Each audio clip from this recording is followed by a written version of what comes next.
Hello everyone and welcome to the Literacy Center Science tutorial. This is Meghna and today we are going to talk about natural hazards and this is part 2. So let's dive in.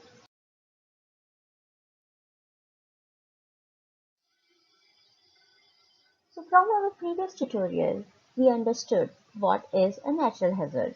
A natural hazard is a threat of a naturally occurring event that can have a negative effect on humans. This negative effect is what we call a natural disaster.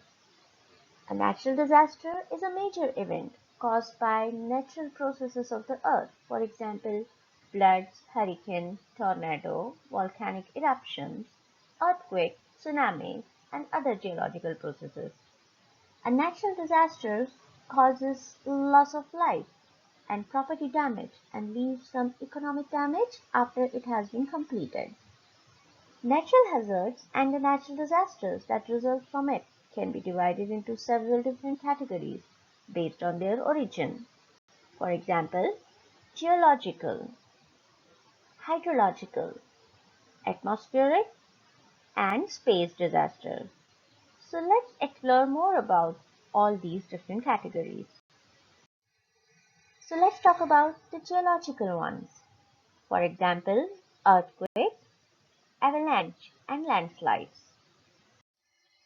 So what are these geological disasters? They are of geological origin. For example, avalanches and landslides. A landslide is described as an outward and downward slope movement of an abundance of slope-forming materials, including rock, soil, artificial rocks, or even a combination of these things.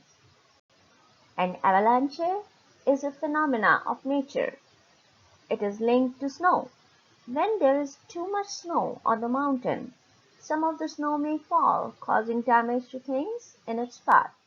This is called an avalanche. And what about earthquakes? We all know what the earthquakes are, right? An earthquake is the result of a sudden release of energy in the Earth's crust that creates seismic waves.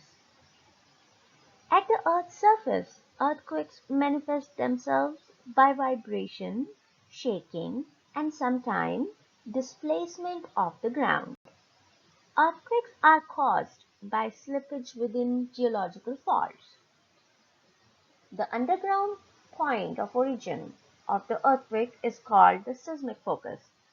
The point directly above the focus on the surface is called the epicenter.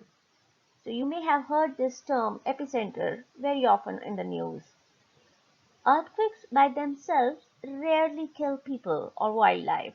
It is usually the secondary events that they trigger, such as building collapse, fires, tsunamis, and volcanoes. The next one we are going to talk about is volcanic eruptions. Volcanoes can cause widespread destruction and consequent disasters in several ways. The effects include the volcanic eruption itself that may cause harm following the explosion of the volcano or falling rocks. Secondly, lava may be produced during the eruption of a volcano, right? And so as it leaves the volcano, the lava destroys many buildings, plants, and animals due to its extreme heat. Thirdly, volcanic ash, generally meaning the cooled ash, may form a cloud and settle quickly in nearby locations. When mixed with water, this forms a concrete-like material. Volcanoes rated at 8, that is the highest level on the volcanic explosivity index, are known as supervolcanoes. According to the Toba catastrophe theory, 75,000 to 80,000 years ago, a supervolcanic eruption at what it is now Lake Toba in Sumatra reduced the human populations to 10,000 or even 1,000 breeding pairs, creating a bottleneck in human evolution, and killed three-quarters of all plants' life in the northern hemisphere. Let's talk about the hydrological disasters, for example, floods and tsunamis. So what is flood? A flood is an overflow of water that submerges land. We can define a flood as a temporary covering the land with water, which is usually not covered by water. In the sense of flowing water, the word may also be applied to the inflow of the tides. Flooding may result from the volume of water within a body of water, such as a river or lake, which overflows, and this overflowing causes some of the water to escape its usual boundaries. What do we understand by tsunami? A tsunami, also known as a seismic sea wave or as a tidal wave, is a series of waves in the water body caused by the displacement of a large volume of water, generally in an ocean or a large lake. Tsunamis can be caused by undersea earthquakes, such as the 2004 Boxing Day tsunami, or by landslides, such as the one in 1958 at Litua Bay, Alaska.